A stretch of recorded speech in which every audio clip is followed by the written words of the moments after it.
Bueno, la semana pasada estuvimos hablando que la labor única del predicador, maestro en la iglesia es única porque Dios es el que lo hace único. Vimos brevemente la gloria de la predicación, un esbozo histórico, y el esbozo histórico solamente es o lo que yo entiendo del hermano Stott es para volver a poner a la predicación como gloriosa, porque en tiempos contemporáneos se empieza a desechar la predicación y empezar a hacer otro tipo de reuniones en la iglesia sin predicación, con otros elementos, pero sin predicación. Y lo que él está haciendo al mostrar este esbozo histórico es volver a poner a la predicación como algo glorioso, central, indispensable, básico, esencial, ¿verdad?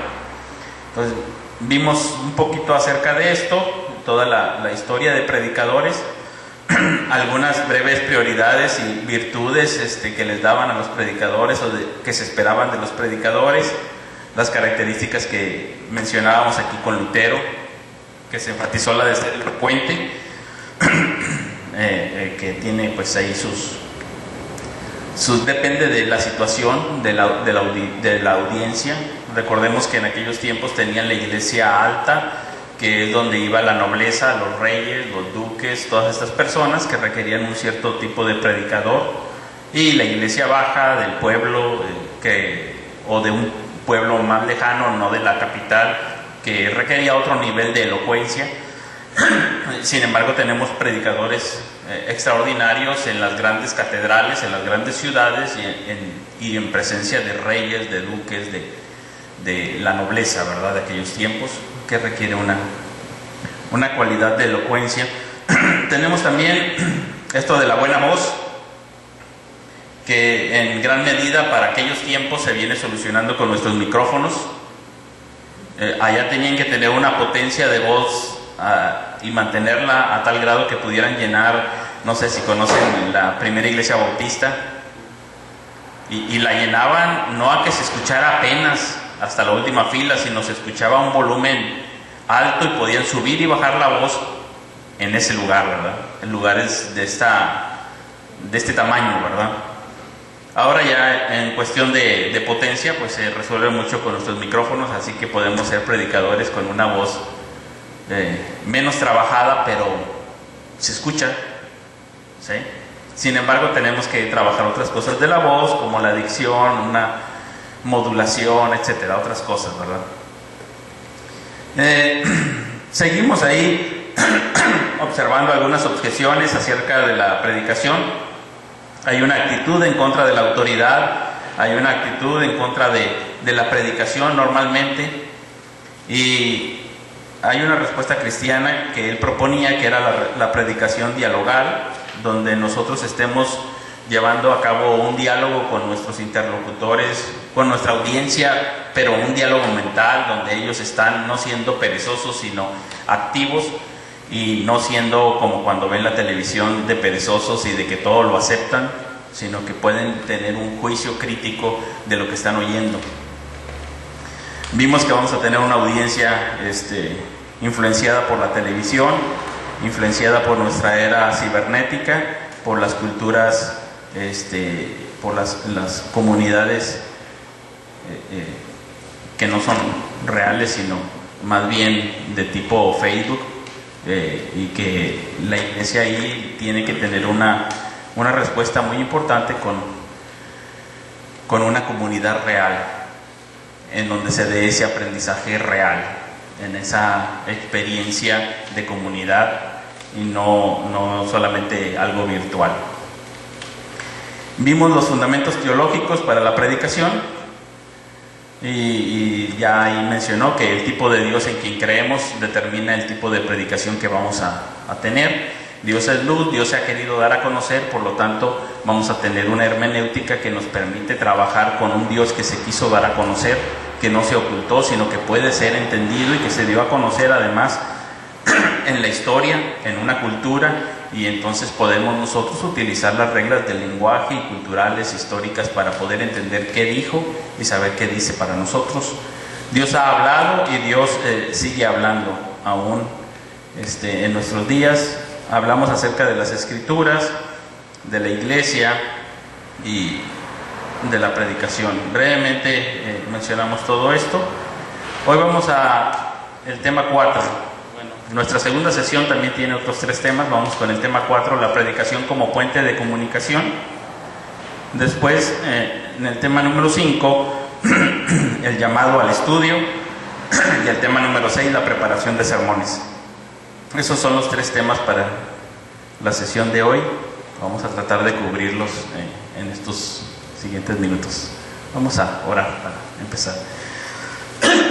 Dios, gracias te damos por este día que nos das, por permitirnos reunirnos y, Señor, por permitirnos también estar aquí estudiando tu palabra, considerando lo que pues tú quieres que hagamos en tu iglesia al enseñar tu palabra, ya sea predicada, enseñada, cantada, leída.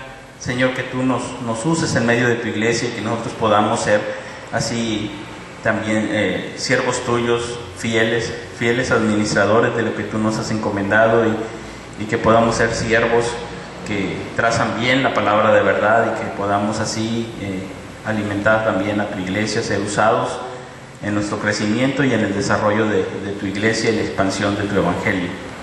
Dios, gracias te damos por este tiempo. Guíanos con tu Santo Espíritu, en el nombre de Jesucristo. Amén. La predicación como puente, un puente de comunicación. Y aquí el hermano Stott, antes de dar alguna definición de lo que es la predicación, va a mencionar algunas observaciones de imágenes que ilustran en medio de la Biblia al predicador. Primero menciona al heraldo o pregonero. Esta es la imagen más común en la Biblia. Es alguien a quien se le ha entregado un mensaje con buenas noticias, con el encargo de proclamarlo. Entonces tenemos en la Biblia al predicador como un mensajero, un pregonero, un heraldo. Número 2, el sembrador. El predicador, como un sembrador, sale como un granjero a los campos. Allí publica la preciosa semilla de la palabra de Dios y espera y ora que parte de esta semilla caiga en buena tierra y que lleve fruto a su debido tiempo. Entonces ahí tenemos al predicador como alguien que lleva la semilla. El predicador como un embajador, ha sido comisionado para servir como emisario en un país extranjero, incluso hostil. En él tiene la responsabilidad de representar a su gobierno o soberano, cuya causa está orgulloso de defender. 4. El predicador como administrador o mayordomo. Es un privilegio el haber sido designado para estar a cargo de la casa de Dios y que se le haya confiado las provisiones necesarias. Estos son los misterios de Dios, es decir, sus secretos revelados. Se espera, por sobre todo, que sea fiel al dispensarlos a la familia de Dios. Está como un mayordomo. 5. El predicador como pastor. El sumo pastor le ha delegado el cuidado de su rebaño y le ha mandado protegerlo de los lobos, los falsos maestros, falsos profetas, y llevarlos a los pastos, la sana enseñanza. Entonces ahí está el predicador como un pastor que lleva al rebaño a los buenos pastos. Y el número 6, el predicador como un obrero aprobado. Debe ser hábil al tratar la palabra de verdad, como alguien que se abre camino derecho hasta la palabra. Entonces es un obrero aprobado que abre el camino a la palabra y entonces puede ahí recibirla. Algunas observaciones básicas, 2 observaciones que hace aquí Stott sobre estas ilustraciones. Número 1 es que el mensaje ya ha sido dado. Los predicadores no deben inventarlo, él ha sido confiado a ellos. Por ejemplo, el heraldo no predica, no lleva su propio mensaje, sino que le fue dado. El sembrador no fabrica la semilla, sino que le es dada la semilla. El embajador no habla de sí mismo, sino del gobierno al que representa. El administrador solamente toma los bienes del amo para darlos a la familia.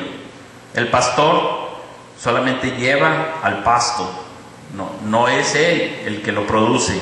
y el obrero aprobado solamente abre camino a la palabra de alguien más. Entonces no es en ninguna de estas ilustraciones que tenemos en la palabra de Dios, el predicador no es quien inventa el mensaje, sino que éste le ha sido confiado.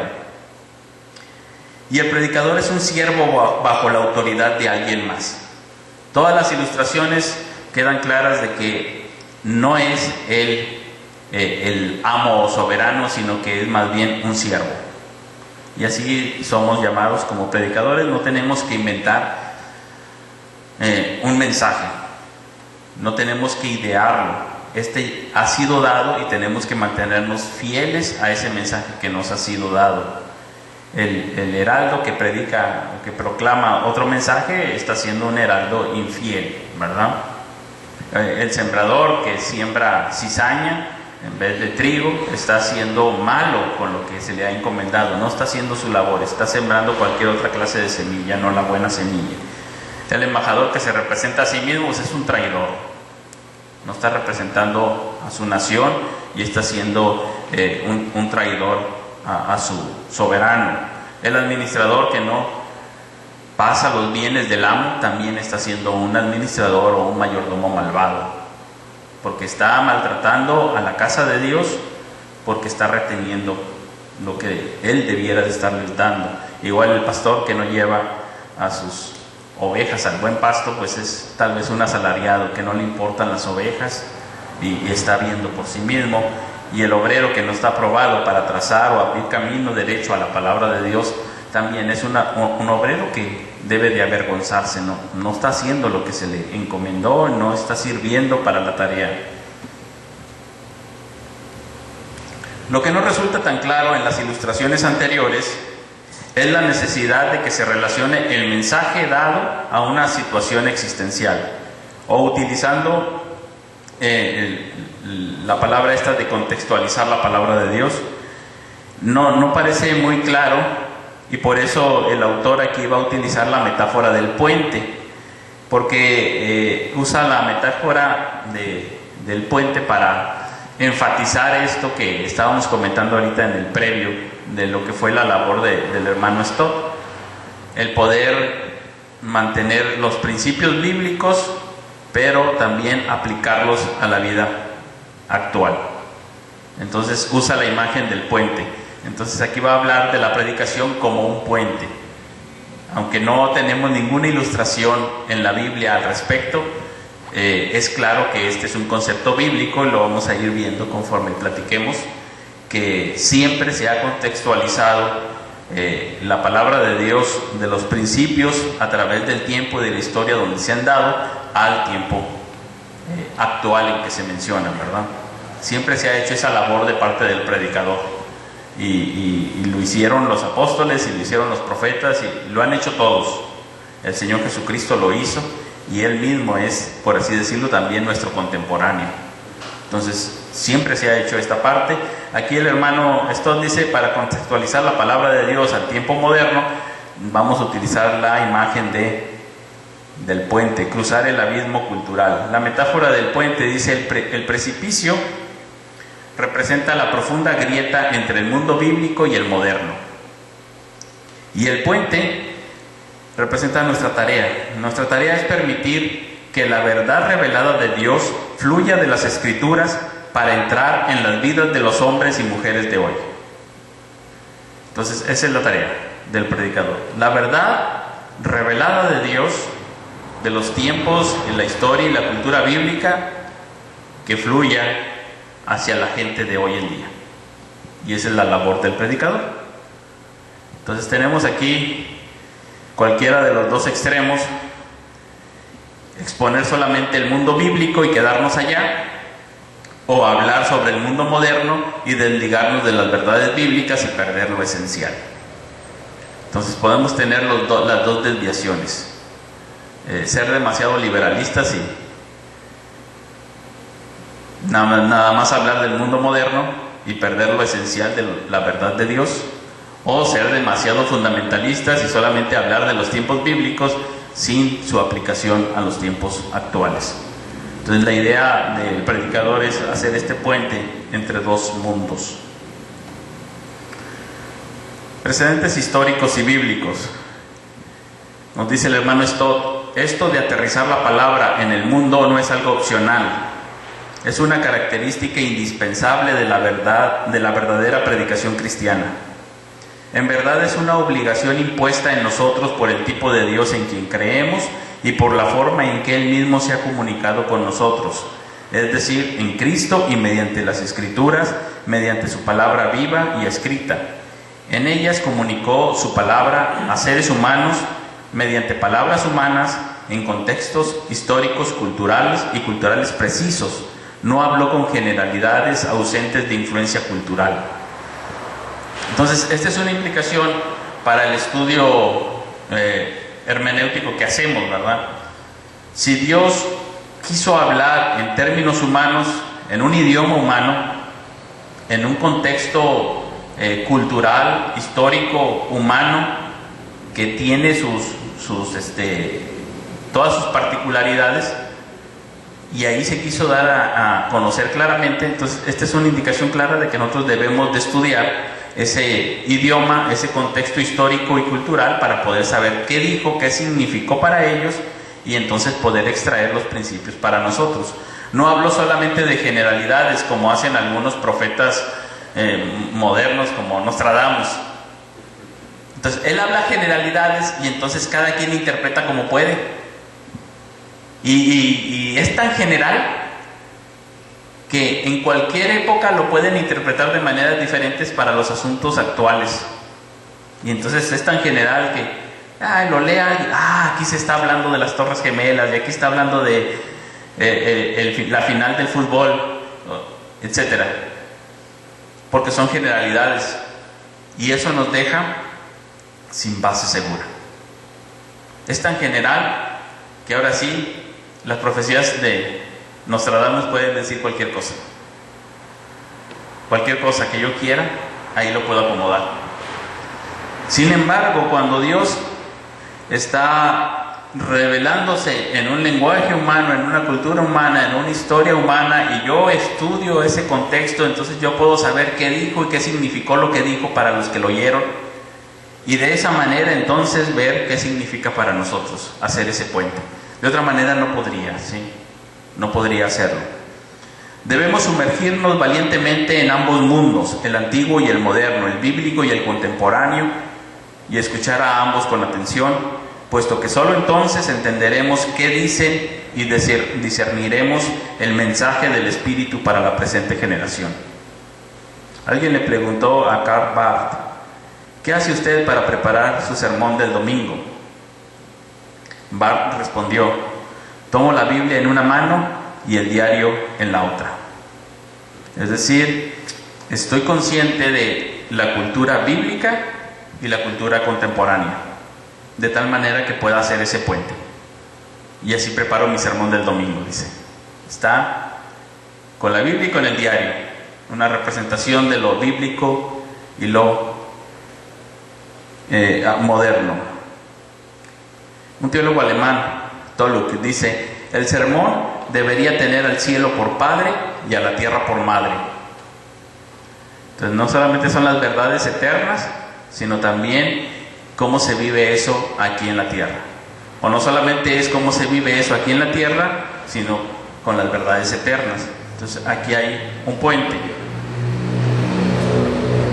El doctor Martin Lloyd Jones dice, el propósito de predicar es relacionar la enseñanza de las Escrituras con lo que sucede en nuestros días. Ahora el catedrático Ian Pitt, ¿sí? Hermano, en lo de el cielo por padre y la tierra por madre, ¿quién lo dijo? Toluk, T-H-O-L-U-C-K, un teólogo alemán, T-H-O-L-U-C-K. Okay.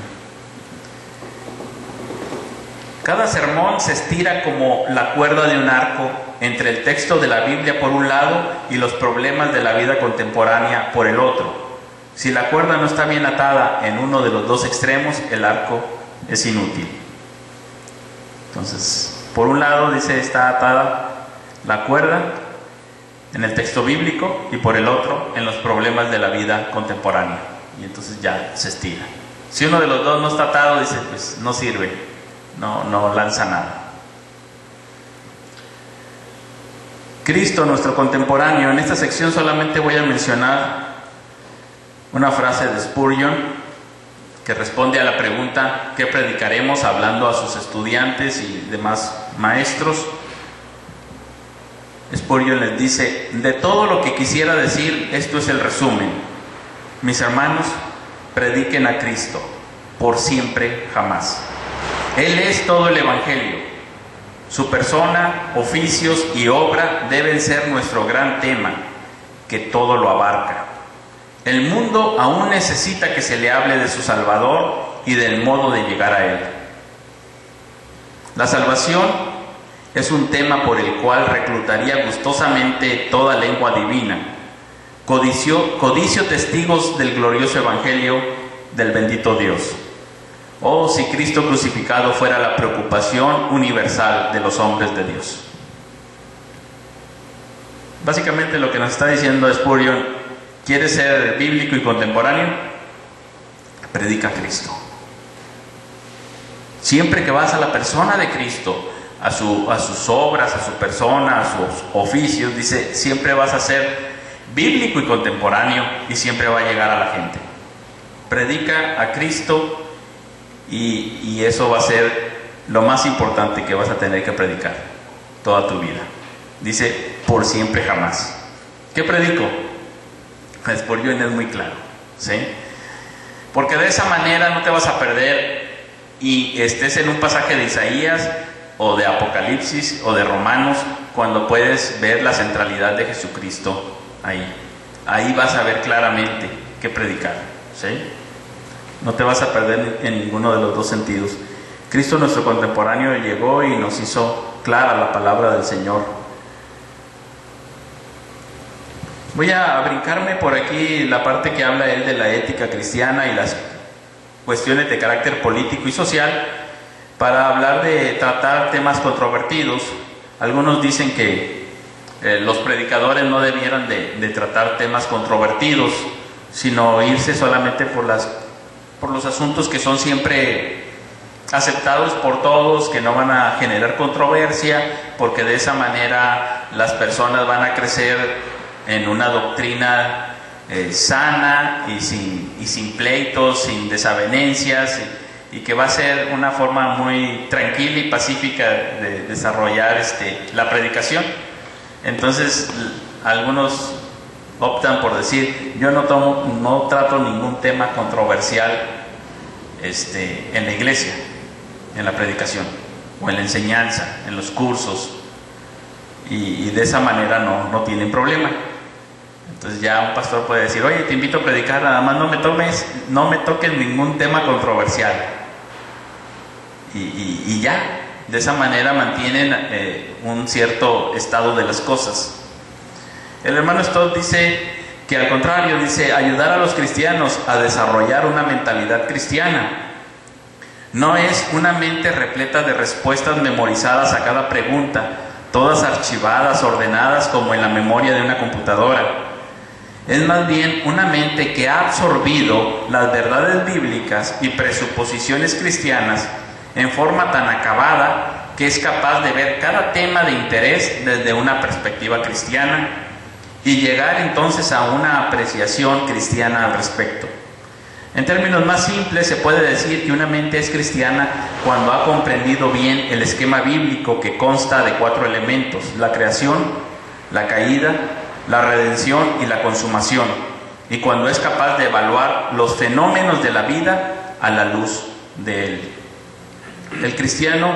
El camino cristiano es hacia la madurez.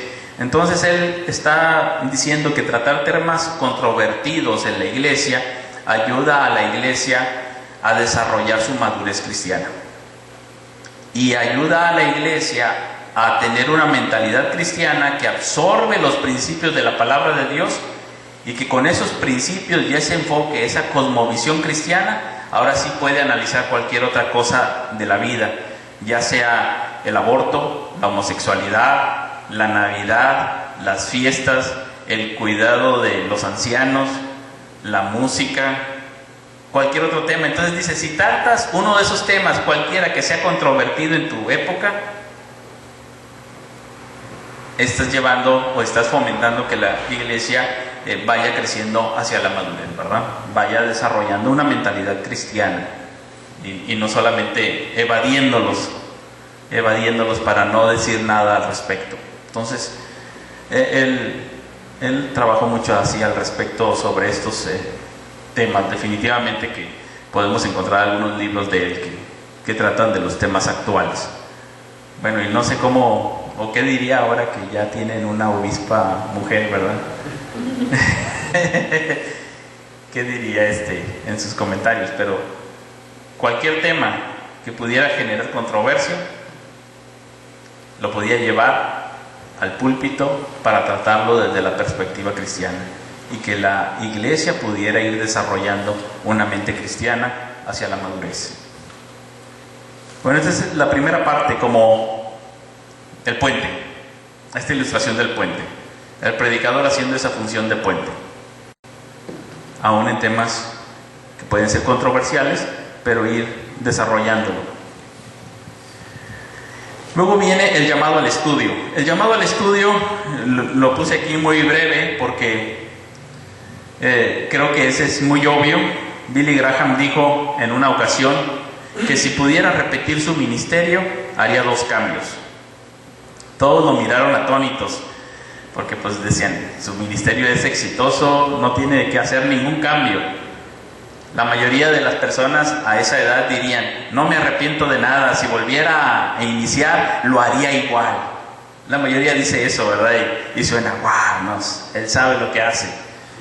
Y sin embargo este hombre ya mayor dice, si volviera a repetir mi ministerio haría 2 cambios. Todos lo miraron atónitos. ¿Qué habrá querido decir? En primer lugar, prosiguió, estudiaría 3 veces más, aceptaría menos compromisos. He predicado demasiado, dijo, y he estudiado muy poco. Su segundo cambio sería asignar más tiempo a la oración.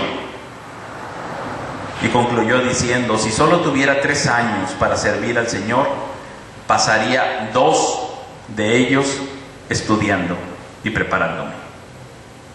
Esos serían mis cambios. Ese es el llamado al estudio. Nunca tenemos demasiado estudio. El predicador necesita estudiar. El estudio de la Biblia y el estudio del mundo moderno. No solamente estar familiarizados con el mundo bíblico, las doctrinas bíblicas, sino también con el mundo moderno. Un predicador de profunda formación es en primer lugar un ser humano, familiarizado con otros seres humanos, y luego un estudioso, familiarizado con las bibliotecas. No podemos dejar uno por lo otro. Entonces el predicador tiene que estar en constante contacto con las personas y con los libros, para entonces poder hacer ese puente entre 2 mundos. De otra manera no será. El predicador tiene que ser una persona normal de este mundo. Yo recuerdo en el seminario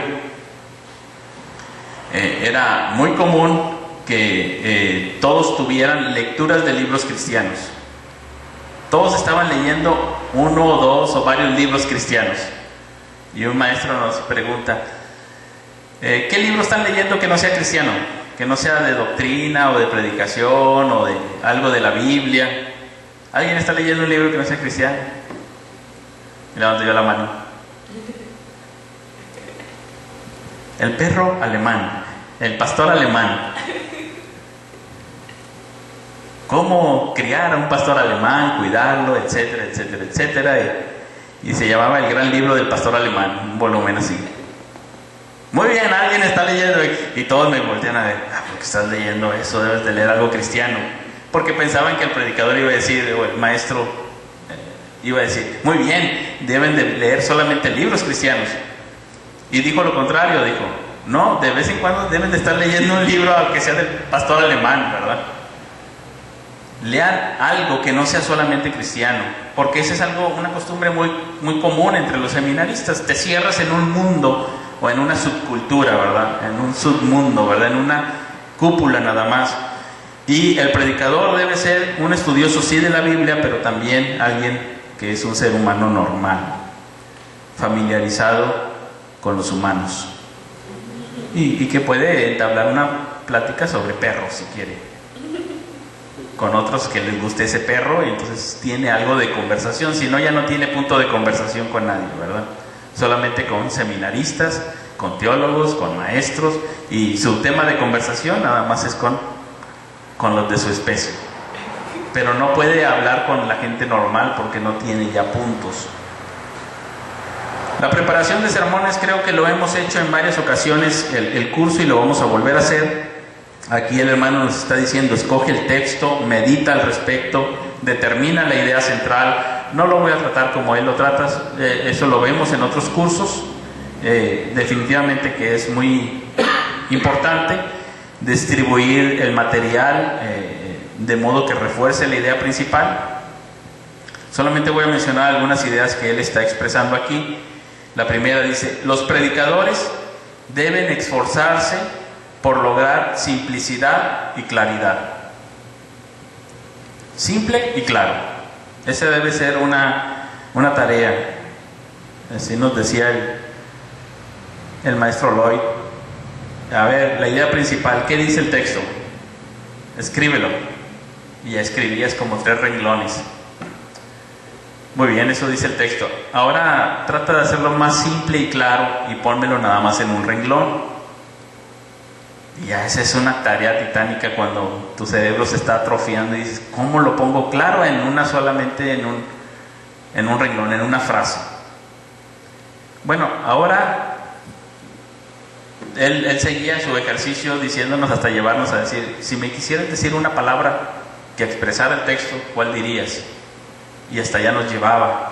La idea era poder sintetizar, hacer algo claro, algo preciso. Las palabras del predicador deben de ser simples, claras. Las palabras del predicador deben ser vívidas. Dice Mark Twain: la diferencia entre la palabra correcta y la casi correcta es como la diferencia entre los relámpagos y la luciérnaga. Nuestras palabras deben de ser también honestas. Esto yo creo que lo dice porque hay una tendencia a la exageración para poder dar impacto. Entonces dice: nuestras palabras deben ser honestas, no de otro modo. Engánchelos, decía alguien, mantenga su atención, persista, complázcalos y ataque. Hablando de la introducción y de la conclusión. Podemos buscar persuadir mediante argumentos, anticipando y respondiendo a las objeciones, mediante la admonición, advirtiéndoles de las consecuencias de la desobediencia, mediante la convicción indirecta, haciendo surgir en ellos un juicio moral y volcándolo luego hacia ellos, como lo hiciera Natán con David, o mediante el ruego, aplicando la presión gentil del amor de Dios.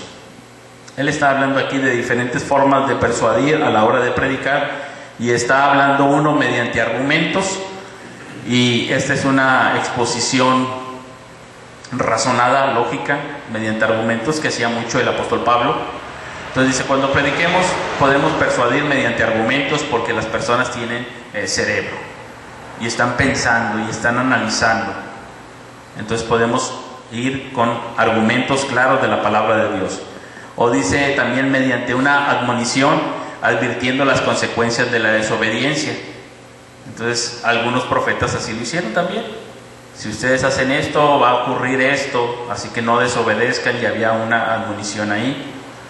También mediante la convicción indirecta, y aquí está hablando del ejemplo de Natán con David, cuando le dice: vino un hombre, había un hombre rico con mucho ganado y un hombre pobre que nada más tenía su ovejita, que era como su hija. Viene un visitante y le va a dar de comer, y el hombre rico no quiere matar de sus ovejas, entonces va y le quita al pobre su oveja única y la sacrifica para darle de comer al visitante. Entonces David se enoja y entonces lo vuelca hacia él el juicio moral y le dice: ¿qué merece ese hombre? Pues es un malvado que merece esto y esto y esto. Bueno, ese hombre eres tú. Y entonces dice: una forma es también hacer una predicación llevando a la gente a una convicción indirecta para que luego el juicio moral recaiga sobre sí mismo, ¿verdad? No es tan fácil hacerlo porque nuestra generación está muy alerta para decir, ay, vas a decir esto porque para que luego yo me lo eche en cara a mí. Pero esa es una forma de hacerlo, y nuestra generación lo sabe y se da cuenta, y el Espíritu del Señor también toca el corazón porque se da cuenta la persona de lo que está haciendo. Y bien, dice que también se puede hacer mediante un ruego, y hay ejemplos bíblicos, por eso lo está poniendo aquí, mediante un ruego, aplicando la presión gentil del amor de Dios. Y cuando el predicador está diciendo, hermanos, les ruego que hagan esto o esto, que sea así su vida, o que transformen su conducta, ese es un ruego por el amor de Dios. Entonces tenemos aquí diferentes formas de predicar y de persuadir, pero no está en ellas de ninguna manera el temor al hombre. Esto no lo dice él, lo digo yo.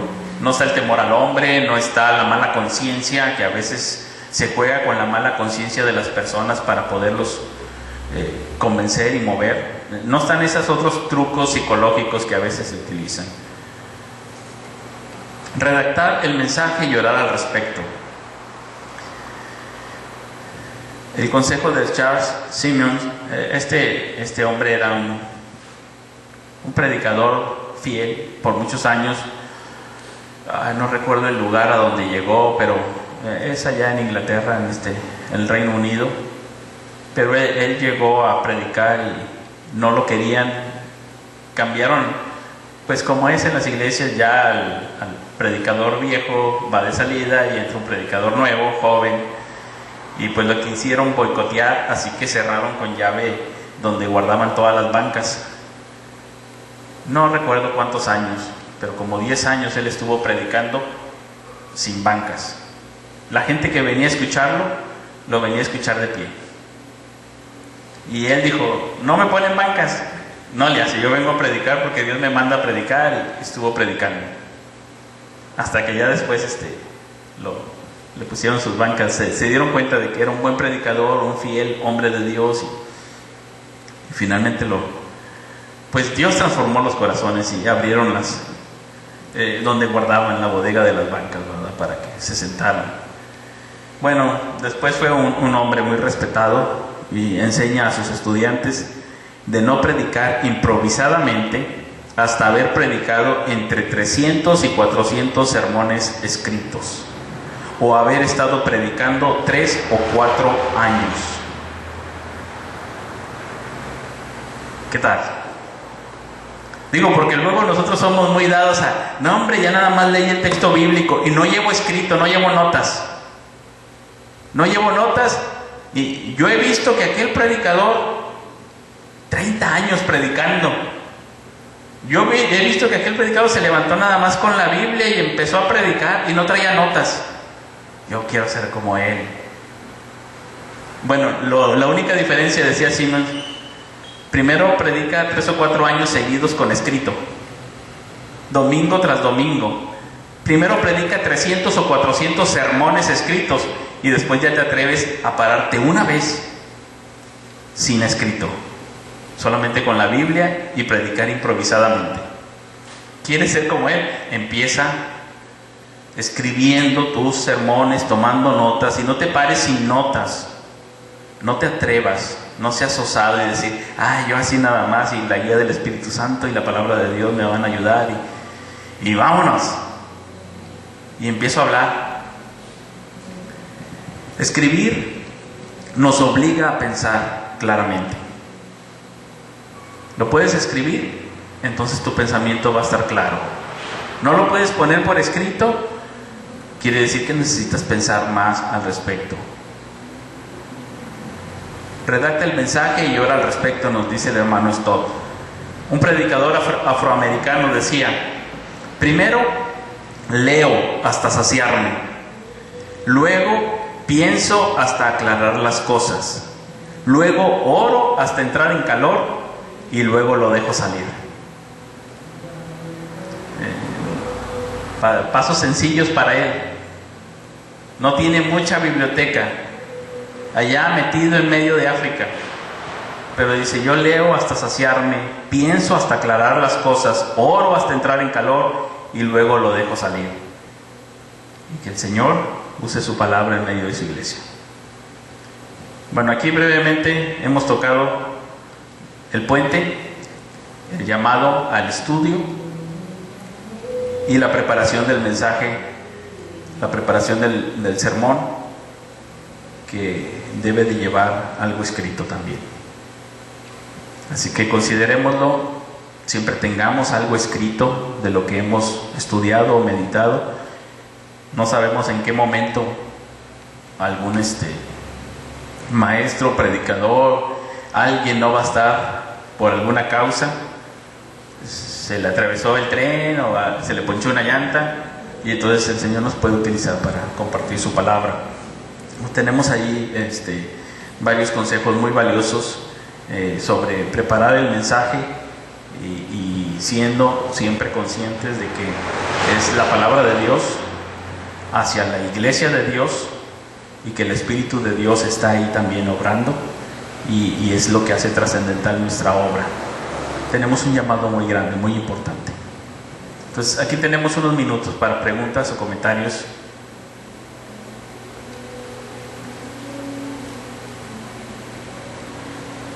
Bueno, me llama mucho la atención que probablemente si uno tiene una idea religiosa de la predicación, pues uno habla a las mentes, habla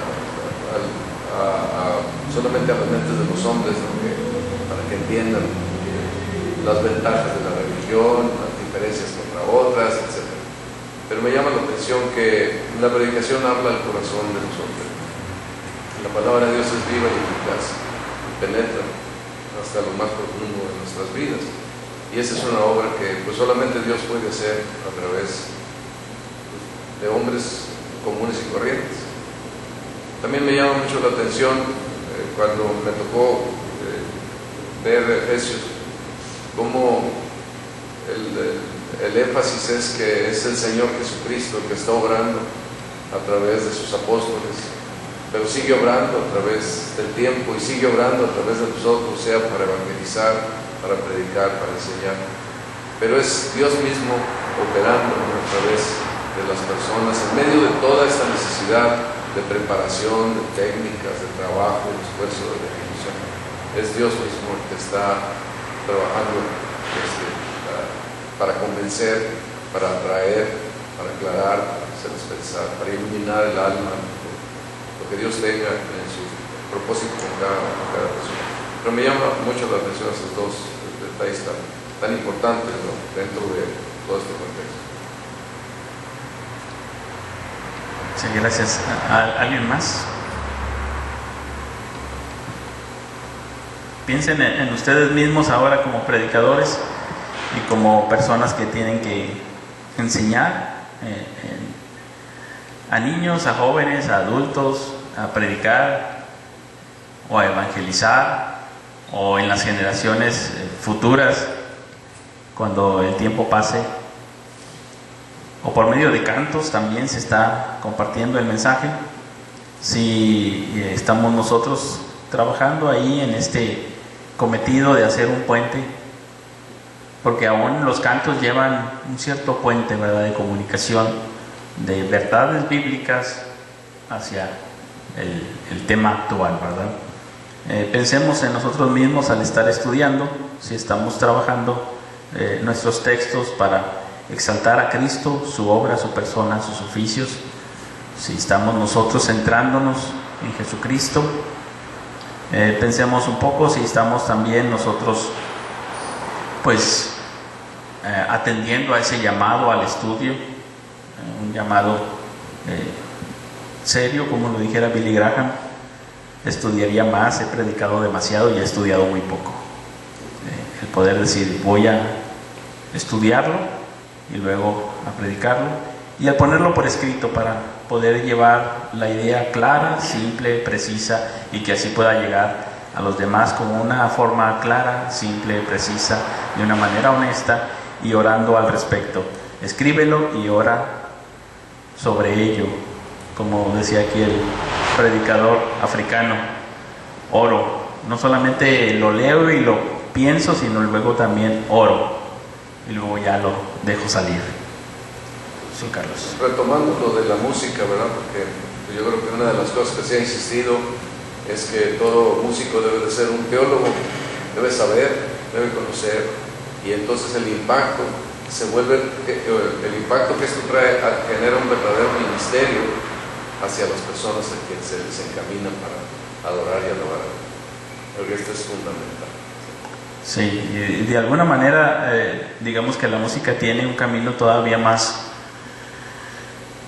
sencillo que el del predicador, ¿verdad? Porque al acompañarlo de música es más penetrante también hacia los sentidos del ser humano. Entonces entra más rápido, ¿verdad? Por el acompañamiento musical que lleva, ¿verdad? Esto siempre llega a la persona, ¿sí? Tú di unas palabras así llanas y tienen un cierto impacto, pero dilas con un fondo de música y se impacta tremendamente. Y ustedes lo saben, ¿sí? ¿Qué mensaje vamos a llevar para que impacte tremendamente? Y en ese sentido, el que está enseñando, escribiendo cantos, ministrando por medio de la música, de los cantos, sí es necesario que tome en cuenta lo que estamos hablando sobre la predicación bíblica, porque es un tipo de predicación, un tipo de exposición de la palabra de Dios que nutre al pueblo de Dios, como podemos ser nutridos en tiempos de adversidad, de dificultad, por medio de algún himno, porque es palabra de Dios escrita poéticamente como una predicación que llega al alma y le nutre, le fortalece, le vivifica, le da el valor. Y ese es una encomienda muy grande, porque en otros tiempos las herejías se metieron por la música. ¿Eso quiere decir que vamos a desechar completamente la música? Puede ser, en un tiempo lo desecharon. O puede ser que mejor los músicos sean teólogos correctos, honestos, fieles a la palabra de Dios. Contraatacar con la música. Y entonces entra, ¿sí? Contraatacar. De hecho, esa fue una de las acusaciones más grandes contra Lutero, que él había hecho mal, según la Iglesia romana. Había hecho mal no por sus libritos y sus publicaciones, sino por sus cantos, porque los cantos los estaban entonando hasta los que no sabían leer. Alemanes que no sabían leer estaban entonando sus cantos. De repente te encontrabas ahí algunos: Castillo Fuerte, nuestro Dios. ¿Qué está cantando este niño? ¿Qué está cantando? ¿Qué teología se está metiendo en su cabeza tan pequeño? La palabra de Dios, Salmo 18 finalmente cantado. Castillo Fuerte es nuestro Dios, Salmo 18, ¿sí? Bueno, vamos a concluir aquí para tener unos 5 minutos antes del culto, porque ya se nos vino la hora. Bueno, muchas gracias.